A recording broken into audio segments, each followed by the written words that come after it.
Hi there, Sanmonani Molweni. Welcome to Fix channel. For new here, please subscribe before the end of the video. If returning, thank you for love and support. I appreciate you.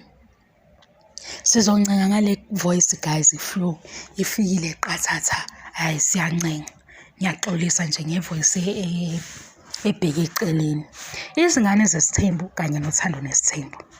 Lona obuza ukuthi ama-episode amadala labo sisebenzisa wona njengobufakazi njenge-reference.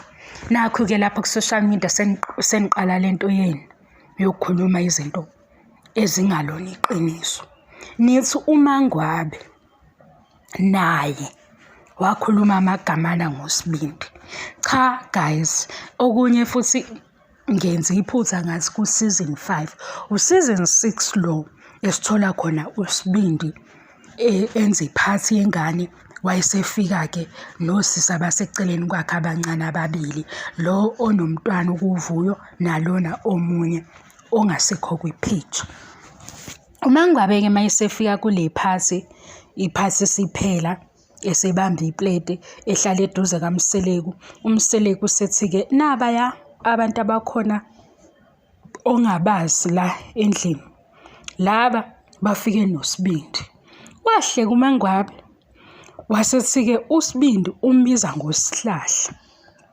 Leli gama lokuthi isihlahla akusiyo inhlamba, akusiyo isici, kodwa wathi leli gama lokuthi isihlahla usho ukuthi isihlahla sothando, usho ukuthi indlela abamdlalisa ngayo. Kanti mawufunda nalaphaya kuSibindi kuma-post akhe akudala, ubeyaye ibhale ngalokho ukuthi nasi isihlahla kwasha kwacima kanjani njani njani. Wathi-ke uMangwabe uwusihlahla ngoba ufana nje ngobaba wakhe ngqo. Lezi zenzo zaSibindi zifana nezabo bakhe uMfuze 100%. Nina-ke senithi, ngoba ile ndaba yenu isuke kuMacele, senithi uMacele ubeka iy'ngane zakhe phambili, noMangwabe naye ubeka iy'ngane zakhe phambili. uMangwabe waze wathi wayeqonda ukuthini mayethi uSibindi usihlahla. Igama lakhe lesidlaliso, igama lakhe wazwalisho ngisho nalaphaya kwi-channel kaGogo Skhotheni, ngoba ngangiyilalele leya episode kaSibindi, nami ngidonswe yini lapha ku-social media, ngoba ku-social media niyazikhanda iy'ndaba ezingekho. Yazikhanda iy'ndaba ey'ngekho ngoba nami ngilapha, kodwa-ke ngilapha namhlanje ukuzomela iqiniso. Angizweni sengikhuluma ngathi indaba enkulu. Cha guys, kulaba bathi noMangwabe phela wathi uSibindi usihlahla, usihlahla igama lakhe. Mangayobheka kudala nje kusawuvuyo nalo usehlangene noTirelo ubesebenzisa igama lokuthi isihlahla. Kuthe-ke sebona ukuthi sekuyakhuphukela kulezi zinto azenzayo, washintsha-ke iy'bongo zakhe, useyibiza ngezinye iy'bongo, akaseyena, akasalisebenzisa lesihlahla, kodwa usihlahla akusilo igama eliqanjwe uMangwabe. uMangwabe kodwa usebenzisa lona ngoba ethi nje ufana nesihlahla. Ngithi nazibo isihlahla sikhula kanjani? Kunamagajagaja, yebo. Wathiwa-ke noSibindi ehambe ethi ushona phezulu ashona phansi njengesihlahla. Kanti-ke vele nathi kokunye sesikuzwile lapha ku-social media. Yikho nje ngithi lona omunye usithi fa ngey'thombe, kodwa uyazi ukuthi akumnandi, ngoba ngale ku-TikTok bayambhalela kuma-comment bethi uze wacisha. Ngoba mina ngeke ngithi hawu, akekho umuntu ovele ecisha ama-comment, uphazanyiswe yini? Ngoba nami ngike ngiwacishe lama-comment. Lana ngifike nginichazele into kamnandi, ngisho futhi ngithi ngicele ukuthi into esiyikhulumayo singahlukumezi iy'ngane, ningakhulumi kabi ngey'ngane. Ngithi ngiyafunda ama-comment enu, ngithi hayibo kanti anti abanjani labo, vele ngicisha ama-comment. Ngobani? Sengibona ukuthi lezi zinto eniy'bhalayo ziyaphazamisa. Manje nomunye-ke ngivele ngiy'buza ukuthi hayibo, ayikho umuntu ovele wathi uzofaka iy'thombe zakhe ezinhle mase vala ama-comment. Akafuni ukuzwa abantu bencoma iy'thombe zakhe, kusho ukuthi khona angafuni ukuzwa. Mase ngithi-ke ngiyaqalaza kwamanye ama-comment bethi abanye hayibo, phela lo u-DM abangani bethu, lona ade sinaye lana. Ngithi hawu, kanti le ngane injani? ngoba ubaba wakhe washo wathi umuntu ozosishonisa phansi lapha eya eMzumbe uyosebenzisa wena. And base bekwara thu kuleyo ngozi ngoba uQueen bese hlala phansi echaza ethi kwalamakhosikazi awashadile akuphelele bathi isithembu sani bese isithembu akusona isithembu sesini kwakusho uQueen. Ngase ngiyayibona lento le ngithi uma yeni mayehleze ethi yena nayo uyahamba uvala yiphi ingozi ngoba phela ingozi umuntu oyothatha udaba alibeke ngaphandle akusiyo umakhelwane odlula ngendlela ophakathi. Manje sona sithi hayi masihlaziye sithi ohambayo no serious ngokuhamba nangi siyambona kodwa lona othi-ke ukuze sivale le ngozi kumele ngisupporte lo ngithi nami ngiphekha kanye naye kanti yena akapheki ngoba phela mase simhlaziya ukuthi hayi wahamba wabuya umuntu owahamba wabuya sho inhliziyo yakhe igxilile ngale kodwa manje mayigxilile zikhona izinto abahleli phezu kwazo. Alikho-ke ikhaya elingenazinto okuthiwa ayigcinwe la ekhaya. Manje kophumayo uphuma ney'ndaba akakhathalele ekuthenjwa ngisho kuyimanje akakhathalele ekuthenjwa sesimbona ukuthi hayi yena uyambeka ngale ndlela esimbona ngayo umyeni lo nomunye kwamakhosikazi sibona ukuthi hayi lo hayi akusiye lo ongathi nawo 50,000 awuthule nale ndaba mayisebona ukuthi hayi izahle lento engabe utiyila no 50,000 akhuluma indaba. Manje kumayeni usondele eduze kwakhe lobethi sihamba sonke ukuze phela makuthiwa kuphuma ababili asikho-ke lesithembu kusho ukuthi akuhambi imoto sigida lapho. Manje omunye uzolophetha lamakhosikazi awamhloniphi kwahamba yedwa ziyakhala and thina ngeke silokhu sithi-ke ama-rumors so anonymous kodwa anonymous uyobe ephuma egcekeni ngoba phela umakhelwane odlula ngendlela ngeke azi ukuthi kuloya muzi ngo-9 benzani ebusuku ngo-12 benzani ophakathi ozosho ukuthi hayi bo besingalali ngezinye iy'nsuku. Sengixoxela inganekwane-ke leya ndaba yamfundisa kweminye imizi.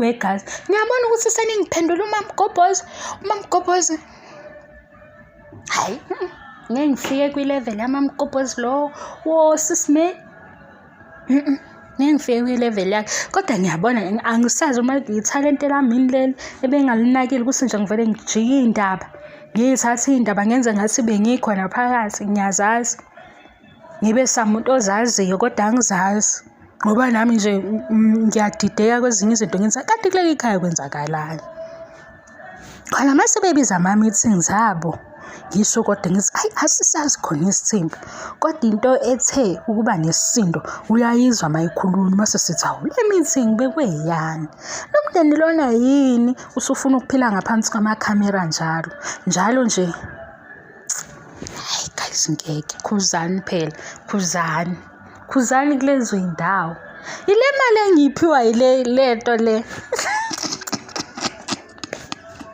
ile mali etholakala la ingishintsha yangenza umuntu ongamazi khona namhlanje nje ade ngicabanga ukuthi sengixoxela ngami khona namhlanje ade ngicabanga ukuthi what if nginama-anger issues yabo mangena la ku-social media ngizwa abantu bekhuluma nje ngize ngithi ubani lo osinike sonke ama-microphones awacishwe lama-microphones umuntu umuzwa ukuthi ayikho lento ayikhulumayo ukhuluma into ediphu kodwa nje ukhuluma ukuthanda kwakhe ngizizwe sengithetha lapha ngithi shut up hayibo kufana nale ndaba le yomama oshonelwe umfana lo obedlala lapha kumabonakude edlala ama-roles ngendlela eyisimanga enethalente sekunabantu abathi lo mama ubenjena emngcwabeni nikwazelaphi angazi noma le nto ifike nokuthi kuthiwe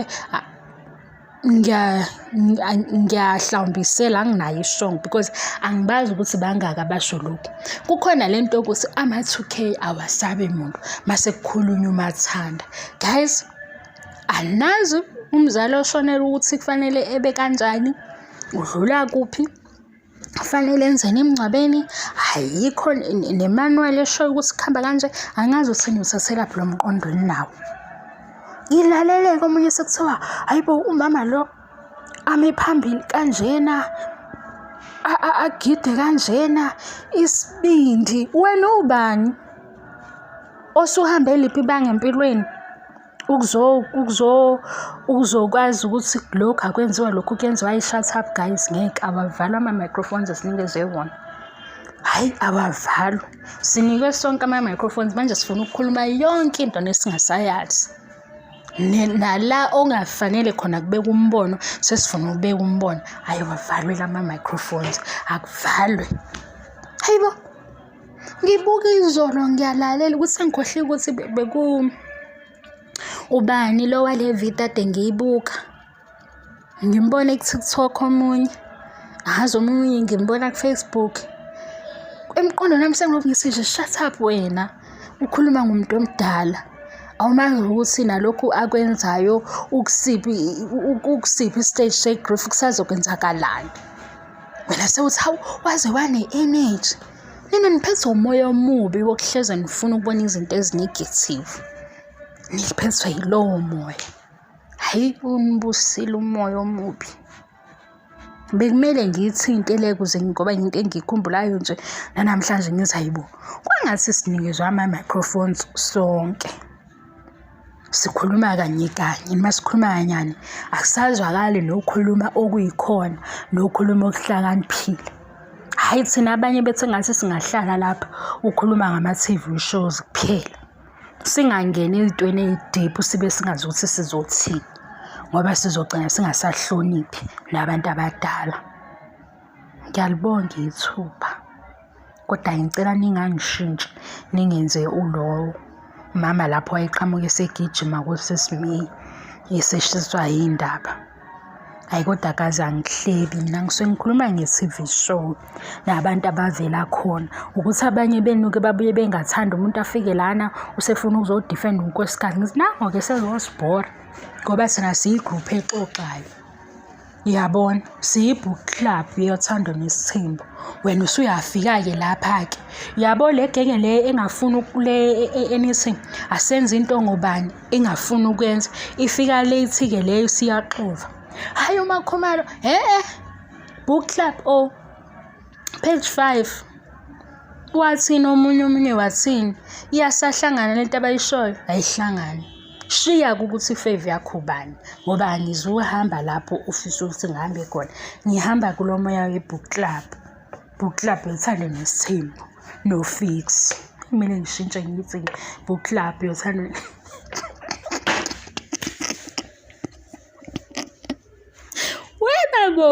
Webabo. Umzuzu wokuthi ngibe serious ngokukhuluma ngothando nesithembu uvela mangikhuluma into ejulile. Ngicela ukuthathe lokhu ukuzwe. Umzuzu wokuba serious uvela into mayijulile. Mayingajulanga inkosi yami-ke, ayi, nomqondo wami usuke unqabe ukujula, uyanqaba. Ngoba nje nale yamangwabe bengihle buthi hawu, bengihle ngithi nakusekusukela umangwabe-ke sekuthiwa ubiza amagamana, kanti sidlaliso sakho umfana. Lo mfana lo sikhulumisayo kulapha ku-social media.